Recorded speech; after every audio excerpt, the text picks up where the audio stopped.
ሰላም ጤና ይስጥልን። በመላው ዓለም የምትገኙ የተወደዳችሁ የሮሃ ቲቪ ተከታታዮች የታህሳስ 18 2018 ዓመተ ምህረት የረፋድ ዜናዎችን ይዘንላችሁ ቀርበናል። በምስራቅ አማራ ቀጠና ከፍተኛ ጉዳት ያስተናገደው የብልጽግና አገዛዝ ቤተክርስቲያንን በከባድ መሳሪያ ደብድቧል። ዝርዝር መረጃውን ይዘናል። ኤርትራ ለሚፈጠረው ጦርነት ምክንያት ለመስጠት ብልጽግና ፕሮፓጋንዳ ከፍቶብኛል ብላለች። በዜና መረጃችን አካተነዋል። ለሶማሊላንድ እውቅና የሰጠችው እስራኤል ውግዘት እያስተናገደች ሲሆን ቀጠናው አዲስ ቀውስ ውስጥ ይገባል እየተባለ ነው። ተሰምታላችሁ። በጋምቤላ ክልል በተፈጠረው ግጭት በሆስፒታሎች ቁስለኛ በመብዛቱ የደም እጥረት ገጥሞናል ብለዋል። ውድ አድማጭ ተመልካቾቻችን አብራችሁ ልትቆዩ ከፈቀዳችሁ እነዚህ መረጃዎች በዝርዝር የምናሰማችሁ ይሆናል። የሮሃ ቲቪ ወቅታዊና ሀቀኛ መረጃዎች እንዲደርሷችሁ ቻናሉን ሰብስክራይብ፣ ላይክ እና ሼር በማድረግ አሁኑኑ ቤተሰብ ይሁኑ።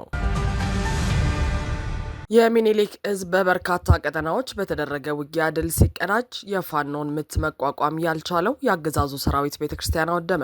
ላስታ ጀኔራል አሳምነው ጽጌ ኮር ተከዜ ክፍለ ጦር በወሰደው እርምጃ ከባድ ምት ያረፈበትና ሰብአዊና ቁሳዊ ኪሳራ የደረሰበት የአገዛዙ ሰራዊት ቤተክርስቲያን በከባድ መሳሪያ አውድሞ ተመልሷል። የተከዜ ክፍለ ጦርን ለማጥቃት በሁለት አቅጣጫ ማለትም ከኩል መስክ ወደ ዟቤ አቅጣጫ እንዲሁም ከላሊበላ ገነተ ማርያም ዟቤ አቅጣጫ የመጣውን የአገዛዙ ኃይል ዜዎች በላስጨራሽ ትንቅንቅና ፍልሚያ ከባድ ኪሳራ አስተናግዷል። በተደረገው ፍልሚያ አገዛዙ በኩል መስክ ቀጠና 48ኛ ክፍለ ጦርንና በላሊበላ 3 ሻለቃዎችን ይዞ የተሰለፈ ሲሆን 2 ዙ 23 መድፍ ሞርተርና በዲሽቃ የታገዘ ውጊያ ቢከፍትም አይበገሬዎቹ በሚያውቁት ቀያቸው ወጥተውና ወርደው ጠላትን አንገት አስደፍተው መልሰውታል። በአውደ ውጊያው የብልጽግና ኃይል 15ቱ ሲደመሰስ ከ34 በላይ እንደቆሰለበት ታውቋል። በዚህ ሽንፈቱ የተበሳጨው የአገዛዙ ወንበር አስጠባቂ ሰራዊት ላስታ ወረዳ ውስጥ የምትገኘውን ዟቢያ ኪዳነ ምሕረት ቤተክርስቲያንን በዙ 23 እና ሞርታር በመታገዝ ያወደማት ሲሆን አንዲት ሴት መምህርትና ህጻን ልጇን፣ አንድ አረጋዊና ዲያቆን ልጁን እንዲሁም 2 የቻይና ሲሲ መንገድ ፕሮጀክት የሚሰሩ ሰራተኞችን በአጠቃላይ 6 ንጹሐንን በጥይትና በተተኮሰ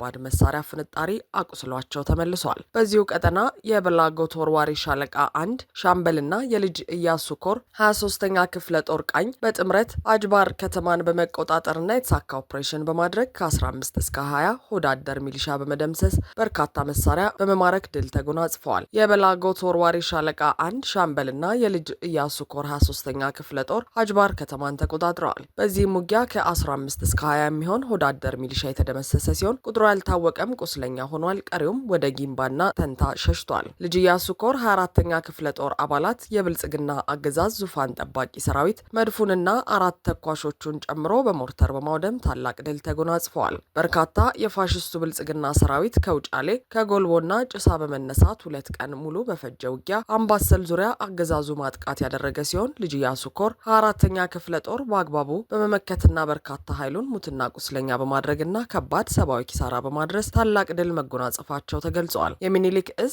ልጅ ኢያሱ ኮር 24ኛ ክፍለ ጦር ባደረገው ተጋድሎ መካናይዝዳቸውን በመጠቀምና ሞርተር በማስወንጨፍ ውጫሌ ልዩ ስሙ ደንካ የተባለ ቦታ ላይ የነበረ የአገዛዙን መድፍ ኢላማውን ጠብቀው ከጥቅም ውጭ ማድረጋቸውም ተገልጿል። በዚህም 4 ተኳሾችን ጭምር በተደመሰሰበትና ከባድ ሰብአዊና ቁሳዊ ኪሳራ የደረሰበት አገዛዙ ሰራዊት በዚህም 4 ተኳሾችም ጭምር በተደመሰሰበትና ከባድ ሰብአዊና ቁሳዊ ኪሳራ የደረሰበት አገዛዙ ሰራዊት በተከታታይ 2 ቀን በተደረገው ተጋድሎ የጄትና ድሮን ቅኝት እያደረገ የተዋጋ ሲሆን ንስሮቹ 24ኛ ክፍለ ጦርም ምንም ነገር ሳይበግራቸው የብልጽግናውን ኃይል አይቀጡ ቅጣት ቀጥተው ወደ መጣበት በመመለስ እንዲሁም ቀጠናቸውን ጭምር በማስከበር ታላቅ ድል አስመዝግበዋል። ከባድ ሰብአዊና ቁሳዊ ኪሳራ ደርሶበት ሽንፈት የተከናነበው የብልጽግናው አገዛዝም እንደተለመደው የበቀል አፈሙዙን ወዳልታጠቁ አማራዎች በማዞር ከባድ መሳሪያ ሲያስወነጭፍ ውሎ በሰው ሕይወትና እንስሳቶች ላይ ጉዳት ያደረሰ ሲሆን ቤትና ንብረትም አውድሟል።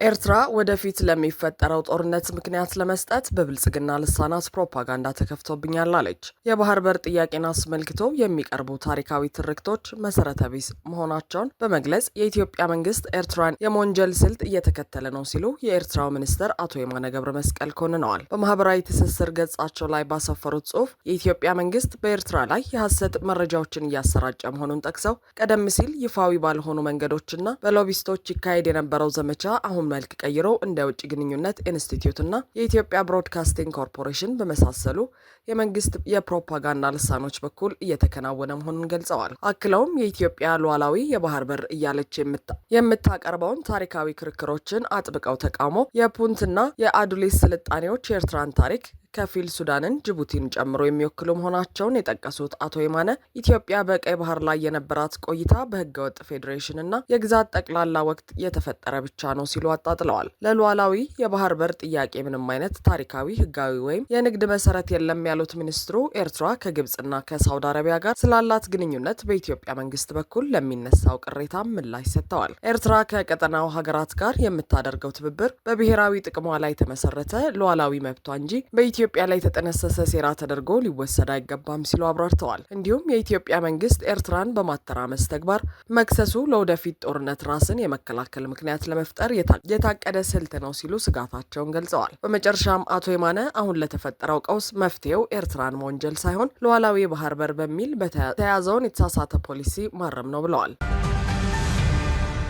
በጋምቤላ ክልል በተፈጠረው ግጭት ቁስለኛ በመብዛቱ ሆስፒታሎች የመድኃኒት እጥረት እንዳጋጠማቸው ገለጹ። በጋምቤላ ክልል የተለያዩ ወረዳዎች በተደረገው የተኩስ ልውውጥ ወቅት ተጎድተው ሕክምና ላይ ለሚገኙ ታካሚዎች የመድኃኒትና የደም እጥረት እንዳጋጠመው የጋምቤላ የመጀመሪያ ደረጃ ሆስፒታል ያስታወቀ ሲሆን በአሁኑ ወቅት በሆስፒታሉ ብቻ ከ65 በላይ ታካሚዎች እንዳሉ አመልክቷል። በኃላፊነት ላይ የሚገኙ አንድ የሆስፒታሉ አካል ለቲክቫ በሰጡን ቃል እንደ ሆስፒታል በከተማ ውስጥም እንቅስቃሴ ስለሌለ መድኃኒት ለማግኘት ተቸግረናል ሲሉ ገልጸዋል። የመድኃኒት እጥረት አለ። ከተለያዩ ቢሮዎችና አጋር ድርጅቶች ጋር በመነጋገር እርዳታ እንዲያደርግልን ጠይቀን እየጠበቅን ነው። በአሁኑ ወቅት ትልቁ የተቸገርንበት የደም እጥረት ነው። አብዛኛዎቹ ተጎጂዎች ብዙ ደም እየፈሰሳቸው ነው። በክልሉ ደም ባንክ አቅርቦት አልነበረም። ስለዚህ ከብሔራዊ ደም ባንክ የተወሰነ ደም እንዲልኩልን ጠይቀናል ያሉ ሲሆን እስካሁን አልተላከልንም። ቢያንስ እስከ 100 ዩኒት ያስፈልገናል። ምክንያቱም አንድ ተጎጂ ብቻ ብዙ ደም ስለሚፈሰው እስከ 5 ዩኒት ሊጠቀም ይችላል ብለዋል። ከመድኃኒት እጥረት ጋር በተያያዘ ያለውን ችግር ሲያስረዱ አሁንም ሆስፒታሉ እየተሯሯጠ ነው ያለው ያሉ ሲሆን በተለይ ከደም መፍሰስ ጋር በተያያዘ የሚያስፈልገው የፍሉድ መድኃኒት ችግር ገጥሞናል ብለዋል። በሌላ በኩል በክልሉ በሚገኘው የመጀመሪያ ደረጃ ሆስፒታል የሚሰሩ ሐኪም ከትናንት ወዲያ በኢታንግ ልዩ ወረዳ በነበረው ተኩስ የተጎዱ ከ50 በላይ ሰዎች ወደ ጋምቤላ የመጀመሪያ ሆስፒታል ሪፈር እንደተደረጉ ገልጸዋል። ከእነዚህም መካከል 2 መንገድ ላይ ያሉ ህይወታቸው አልፏል። 48ቱ ናቸው ሆስፒታል የደረሱት። አሁን ሕክምና እየተደረገላቸው ይገኛሉ። 48ቱ ሁሉም ከባድ ጉዳት የደረሰባቸው ናቸው ሲሉ አክለዋል። በሌላ ተቋም ሪፖርት የሚደረጉ አሉ የሚሉት የሆስፒታሉ አመራር የጋምቤላ የመጀመሪያ ሆስፒታል ቀጥታ ሪፖርት ማድረግ በሚችለው ብቻ ከተርፋሙ ግጭት በፊት ወደ ሆስፒታሉ 22 ቁስለኞች እንደሄዱ 10 በመንገድ ላይ እንደሞቱ በሌሎች ተቋማት ሪፖርት ከሚደረጉት ጋር ሲሆን የህዝብ መገልገያ ተቋማትና የህዝብ ትራንስፖርት በመገደቡ የሞቱና የቁስለኛ ቁጥር ከዚህ በላይ ሊያሻቅብ እንደሚችል ተገልጿል። እስራኤል ለሶማሊላንድ የሰጠችውን እውቅና አፍሪካ ህብረት፣ ግብጽና ሌሎች ሀገራቶች እያወገዙት ይገኛሉ። የአፍሪካ ህብረት ኮሚሽን ሊቀመንበር መሐሙድ አሊ ዩሱፍ ሶማሊላንድን እንደ ገለልተኛ ሀገር እውቅና ለመስጠት የሚደረገውን ማንኛውንም እንቅስቃሴ ውድቅ ማድረጋቸውንና ህብረቱ ለሶማሊያ አንድነትና ሉዓላዊነት ያለውን ጽኑ ቁርጠኝነት በድጋሚ አረጋግጠዋል። ከሶማሊላንድ ጋር በተለያዩ የቅርብ ጊዜ ክስተቶች ላይ በሰጡት መግለጫ ዩሱፍ እንደተናገሩት የአፍሪካ ህብረት በውህደት ስምምነቱ መርሆች ላይ የተመሰረተውን ረጅም ጊዜ ያስቆጠረና ወጥ የሆነ አቋሙን በማያሻማ ሁኔታ በድጋሚ ያረጋግጣል ብለዋል። ሊቀመንበሩ አክለውም የህብረቱ አቋም በተለይም የአፍሪካ አንድነት ድርጅት የአሁኑ አፍሪካ ህብረት እንደ አውሮፓውያን አቆጣጠር በ1964 ባሳለፈው ውሳኔ መሰረት ከነጻነት በኋላ የተወረሱ ድንበሮች የማይደፈሩ መሆናቸውን በማክበር ላይ የተመሰረተ መሆኑን አሳስበዋል። የኮሚሽኑ ሊቀመንበር ሶማሊላንድን እንደ ገለልተኛ አካል እውቅና ለመስጠት ያለመ ማንኛውንም ተነሳሽነት ወይም እርምጃ በጽኑ ውድቅ ያደርጋሉ ያለው መግለጫው ሶማሊላንድ የሶማሊያ ፌዴራላዊ ሪፐብሊክ አካል ሆና ትቀጥላለች ሲል አክለዋል። ሊቀመንበሩ የሶማሊያን አንድነት፣ ሉዓላዊነትና የግዛት አንድነት ለማዳከም የሚደረግ ማንኛውም ሙከራ ከአፍሪካ ህብረት መሰረታዊ መርሆች ጋር ይቃረናል ሲሉ አስጠንቅቀዋል። በተጨማሪም እንዲያሉ እርምጃዎች በአህጉሪቱ ሰላምና መረጋጋት ላይ ከፍተኛ ተጽዕኖ የሚያሳድር አደገኛ አርአያነት የመፍጠር አደጋ አላቸው ብለዋል። እንዲሁም ሶማሊያ፣ ግብጽ፣ ቱርክና ጅቡቲም እስራኤል ለሶማሊላንድ የሰጠችውን የሀገርነት እውቅና አውግዘዋል። የአራቱ ሀገራት የውጭ ጉዳይ ሚኒስትሮች እስራኤል ለሶማሊላንድ የሰጠችውን እውቅና ሙሉ በሙሉ እንደሚቃወሙና እንደሚያወግዙ ያረጋገጡ ሲሆን በተጨማሪም ለሶማሊያ ግዛታዊ አንድነትና ሉዓላዊነት ታማኝነት ያላቸውን ሙሉ ድጋፍ አጽንኦት ሰጥተው ገልጸዋል። የተነገረው የግብጽ የውጭ ጉዳይ ሚኒስትር ከሶማሊያ ከቱርክና ከጅቡቲ አቻቸው ጋር በስልክ ከተወያዩ በኋላ የግብጽ የውጭ ጉዳይ ሚኒስትር ባወጣው መግለጫ መሆኑን ዘጀሩሳሌም ፖስት በዘገባው አመልክቷል። የተገለጸው የእስራኤል ጠቅላይ ሚኒስትር ቤንያሚን ኔታንያሁ አገራቸው የሶማሊላንድ ሪፐብሊክን እንደ ነጻና ሉዓላዊ ሀገር በይፋ መቀበሏን መግለጻቸውን ተከትሎ ነው። ይህም በአፍሪካ ቀንድ ውስጥ ትልቅ ዲፕሎማሲያዊ ለውጥ መሆኑ ተገልጿል። ኔታንያሁ ዛሬ ባወጡት መግለጫ እንዳስታወቁት እውቅናው የተረጋገጠው ከእስራኤል የውጭ ጉዳይ ሚኒስትር ጌዲዮን ሳርና ከሶማሊላንድ ፕሬዚዳንት አብድራህማን መሐመድ አብዱላሂ ጋር በጋራ በተፈረመ የሁለትዮሽ ስምምነት አማካኝነት ነው። ጠቅላይ ሚኒስትሩ በመግለጫቸው ቀደም ሲል በአሜሪካ ፕሬዚዳንት ዶናልድ ትራምፕ አነሳሽነት የተፈረመውን የአብርሃም ስምምነት መንፈስን የተከተለ መሆኑን ገልጸዋል። ኔታንያሁ ፕሬዚዳንት አብድራህማንን ታሪካዊ መግለጫ ባሉት በዚህ ስምምነት ላይ እንኳን ደስ ያሉት ያሏቸው ሲሆን ለሰላምና ለመረጋጋት ላሳዩት ቁርጠኝነትና አመራር ምስጋና አቅርበውላቸዋል። በተጨማሪም የእስራኤሉ ጠቅላይ ሚኒስትር የሶማሊላንድ ፕሬዚዳንት በእስራኤል ይፋዊ ጉብኝት እንዲያደርጉ ግብዣ አቅርበውላቸዋል። ኔታንያሁ እንደገለጹት እስራኤል በግብርና፣ በጤና፣ በቴክኖሎጂና በኢኮኖሚ ዘርፎች በሚደረጉ ሰፊ ትብብሮች አማካኝነት ከሶማሊላንድ ጋር ያላትን ግንኙነት ለማስፋፋት እንዳቀደች ተገልጿል። የእስራኤል ለሶማሊላንድ ይፋዊ እውቅና የመስጠቷ ውሳኔ በምስራቅ አፍሪካ ፖለቲካና በመካከለኛው ምስራቅ ውስጥ ትልቅ ለውጥ የሚፈጥር ሌላ አዲስ ክስተት ነው እየተባለ ነው። እስራኤል ሶማሊላንድን